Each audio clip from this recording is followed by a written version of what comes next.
My companion did not attempt to watch over my motions or in any way interfere with my freedom. "I will for a time necessarily be absent," he said, arranging for our journey, "and while I am getting ready you must employ yourself as best you can. I ask you, however, now to swear that, as you have promised, you will not seek your wife and children." To this I agreed.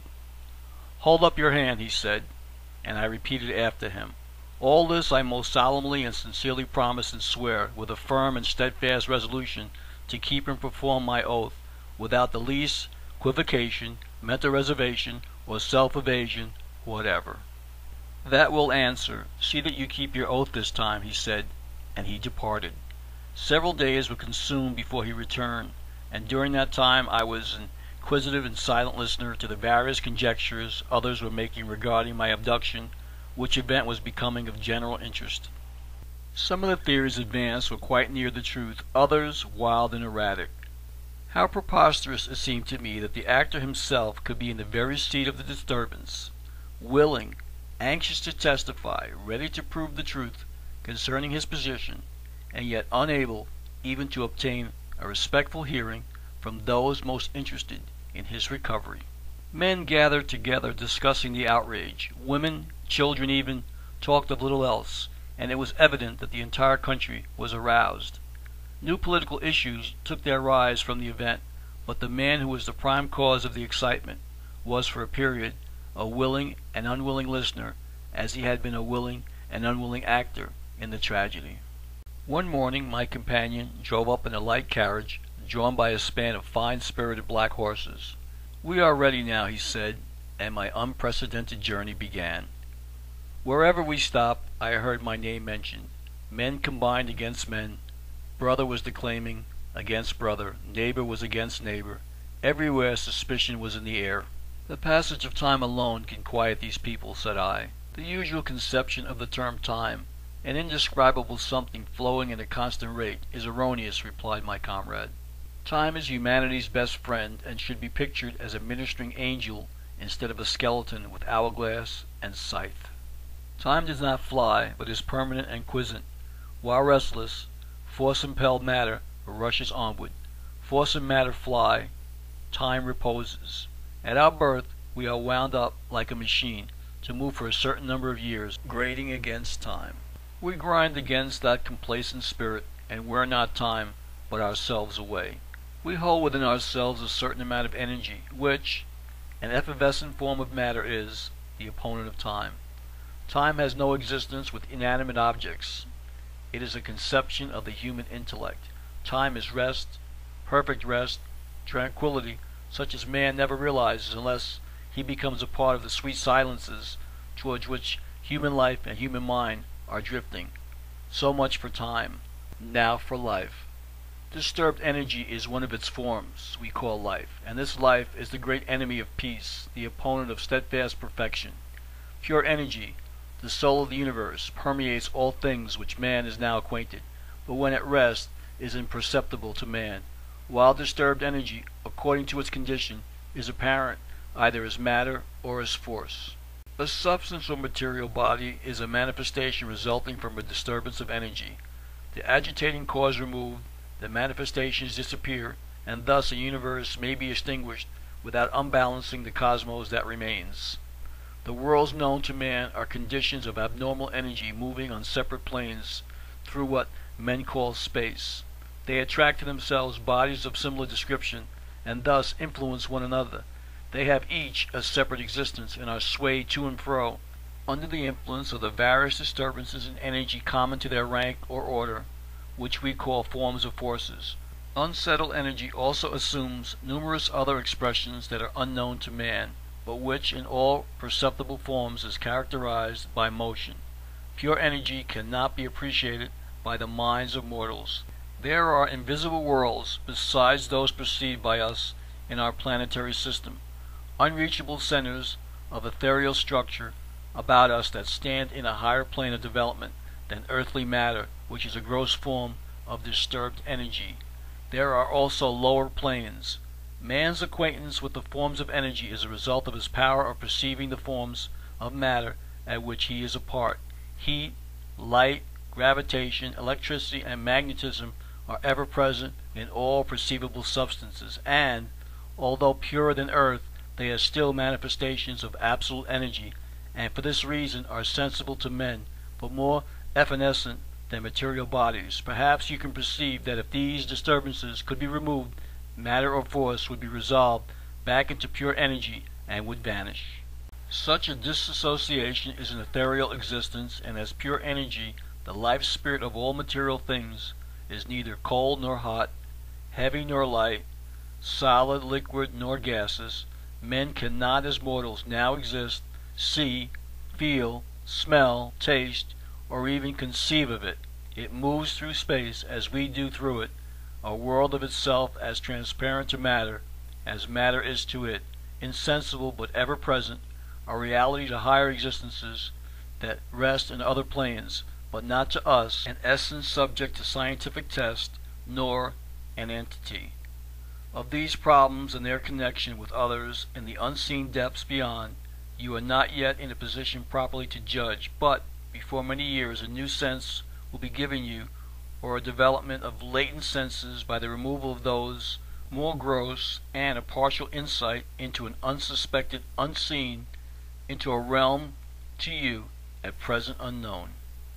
It has been ordained that a select few must from time to time pass over the threshold that divides a mortal's present life from the future, and your lot has been cast among the favored ones. It is or should be deemed a privilege to be permitted to pass farther than human philosophy has gone into an investigation of the problems of life. This I say to encourage you.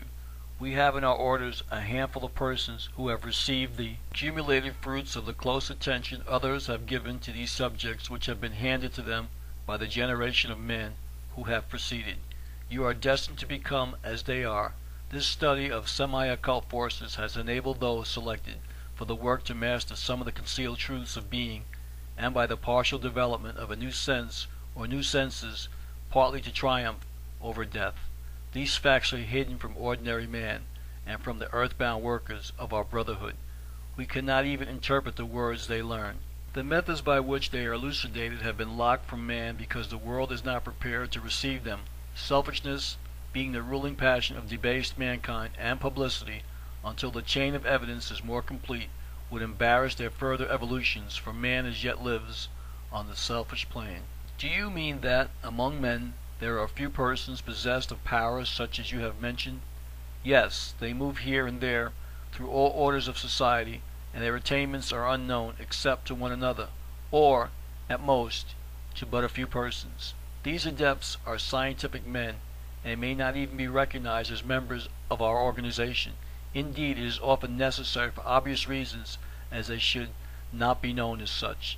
These studies must constantly be prosecuted in various directions, and some monitors must teach others to perform certain duties that are necessary to the grand evolution. Hence, when a man has become one of our brotherhood, from the promptings that made us one of you, and has been as ready and determined to instruct others in our work as you have been, it is proper that he should in turn be compelled to serve our people and eventually mankind. Am I to infer from this, I exclaimed, a sudden light breaking upon me, that the alchemistic manuscript that led me to the fraternity to which you are related may have been artfully designed to serve the interest of that organization? To this question I received no reply. After an interval I again sought information concerning the order, and with more success. I understand that you propose that I shall go on a journey of investigation for the good of our order and also for humanity. True, it is necessary that our discoveries be kept alive, and it is essential that the men who do this work accept the trust of their own accord. He who will not consent to add to the common stock of knowledge and understanding must be deemed a drone in the hive of nature. But few persons, however, are called upon to serve as you must serve. Men are scattered over the world with this object in view, and are unknown to their families or even to other members of the order. They hold in solemn trust our sacred revelations, and impart them to others as is ordained, and thus nothing perishes. Eventually humanity will profit. Others, as you soon will be doing, are now exploring assigned sections of the illimitable field, accumulating further knowledge, and they will report results to those whose duty it is to retain and formulate the collected sum of facts and principles. So it is in that, unknown to the great body of our brotherhood, a chosen number, under our esoteric teachings, are gradually passing the dividing line that separates life from death, matter from spirit, for we have members who have mastered these problems. We ask, however, no aid of evil forces or of necromancy or black art, and your study of alchemy was of no avail, although to save the vital truths alchemy is a part of our work. We proceed in exact accordance with natural laws which will yet be known to all men. Sorrow, suffering, pain of all descriptions are enemies to the members of our order, as they are to mankind broadly, and we hope in the future so to control the now hidden secrets of nature as to be able to govern the antagonistic disturbances in energy with which man now is everywhere thwarted, to subdue the physical enemies of the race, to affiliate religious and scientific thought, cultivating brotherly love, the foundation and capstone, the cement and union of this ancient fraternity. And am I really to take on an important part of this scheme? Have I been set apart to explore a section of the unknown, for a bit of hidden knowledge, and to return again? This I will say, he answered, evading a direct reply. You have been selected for a part that 1 in 1,000 has been required to undertake.